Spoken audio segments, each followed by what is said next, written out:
మాట్లాడుతున్నామండి.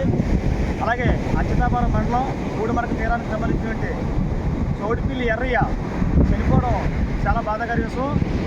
అంటే సరిపోయి ఈ రోజుకి 4 రోజులు కాబోతుంది, కానీ ప్రభుత్వం ఎటువంటి చర్యలు తీసుకోకపోవడం ఇది చాలా బాధాకర విషయం.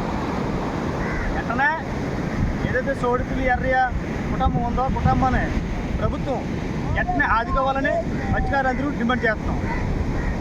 చౌడిపిల్లి ఎర్రయ్య బాడీ నిన్న ఆ కలిపిన తెల్లికి అప్పు చెప్పాలని మా మత్స్యకారులందరికీ ఆవేదన తెలియదు.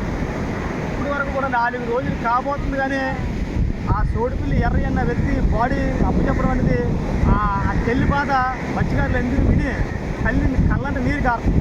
దయచేసి ఈ కూటమి ప్రభుత్వం పెద్ద మనిషితో ఆదేశించి ఆ తెల్లిని బాధని తీర్చాలని, అలాగే 25 లక్షల రూపాయలు ప్యాకేజీ ఇచ్చి ఈ యొక్క చౌడిపిల్లి ఎర్రయ్య కుటుంబాన్ని ఆదుకోవాలని డిమాండ్ చేస్తూ సెలవు తీసుకుంటాం.